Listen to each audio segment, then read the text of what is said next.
today? I will be performing The Woodpecker by Alexander Riengo. Oh, nice. All right. Well, why don't you go ahead and share your camera with us so that we can see you play? Yeah. And yep, all good to go, Sartak. Thanks again. All right.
Yeah. Nice, Twitch. Well done. Good effort. Good effort. What are the? I think now that you've got the majority of the notes in place, the next thing we need to work on is just finding a tempo that allows you to play the whole thing at one speed. Yeah? Because there's quite a lot of jumps as well, right? It jumps around a lot. So if you can find a tempo, let's see, maybe dun dun dun dun dun dun dun, maybe around about 62, 62 to the quarter note, and then it'll enable you to just play more in time, right? And be able to get all of these jumps. What do you think? Yeah. Yeah, just make things a little bit easier for yourself, yeah. And then once you've done that, and then just work one line at a time. So, for instance, later on this evening, just practice with the metronome. And if there are any places where the hand can't quite get the skip, turn the metronome off and just figure out what that skip is. Yeah. What's the movement? What's the fingering?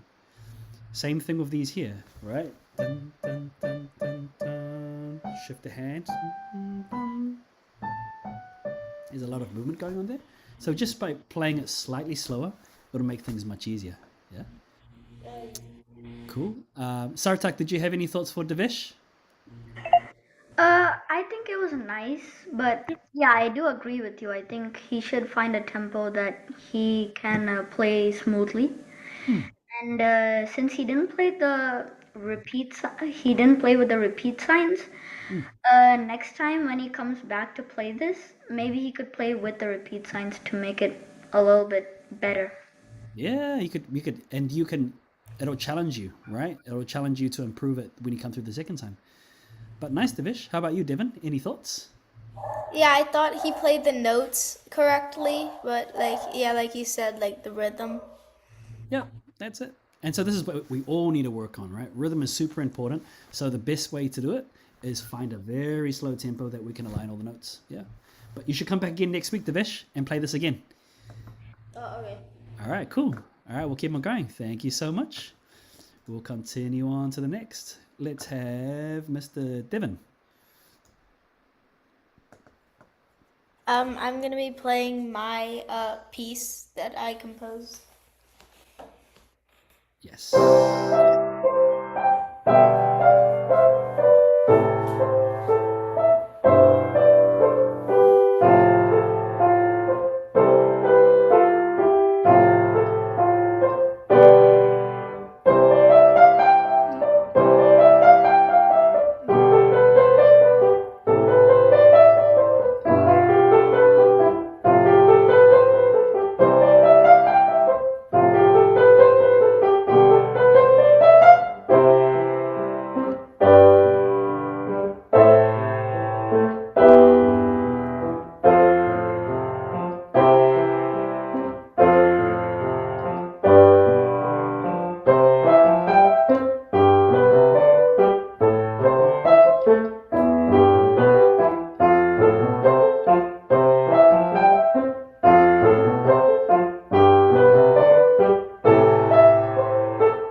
impressive. I like you threw in the A minor variation now.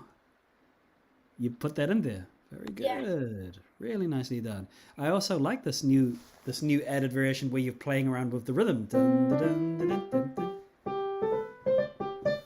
Cool. I thought I'm just going to quickly talk about your playing. I think you play this really smoothly, and I can tell that you enjoy playing it, especially because you're the one that created it. Right? Yeah. So that's all good. That's really good. Some things that you can continue playing around with, right, is you can do what's known as a call and response. So when you have this here, you could do something like this.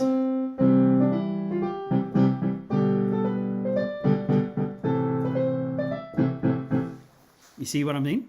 So a Yeah. lot of your variations, your left hand or the right hand is held as whole notes, right? The next thing, right? You consider this, if this variation is finished, this is fine. For the next set of pieces, if you have a note that's held down at the bottom, one other compositional technique is create a call and response, where you have a melody in the right hand and then the left hand answers it with something. And it might just be the same rhythm. Dum, so I've got,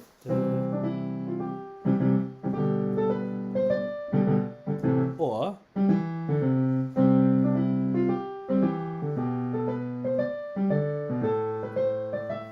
right. So Yeah. it could be as chords, it could be as single notes. Yeah, that's Yeah. my big tip that you can play around with. But other than that, I thought that you see that. So this is you've got such good grounding now to continue developing it because there are lots of whole notes, Yeah. right? Now you don't need to do this for the whole thing. You don't need to continue doing call and response, but it's something for you to play around with. Yeah. Okay. Thank you. Cool. Yeah, no worries at all. If you've got any other ideas, keep drafting them out. Sartak, what did you think? Any thoughts? Yeah, I think it was actually really, really good. I loved the way how he performed his own piece just kind of beautifully, actually, like that. Yeah, I think so too. Right from the heart, right, Devon? Yeah. Thank you. How about you, Devesh? Did you have any thoughts for Mr. Devon? Yeah, I liked it. I feel like he put a lot of effort into this piece and he played it really well. Yeah. It shows, right? And we can all do that once just a little bit of extra effort, and not having to look down at the fingers. That's when the music really comes to life. Very good, Mr. Devon. All right. Look forward to hearing more. Thank you. All right. And now we will finish off with Mr. Sartak. All right, Sartak, go ahead and run your piece for us Okay. and introduce it. I'm going to be playing Nouveau Bianche.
Beautiful, Sartak.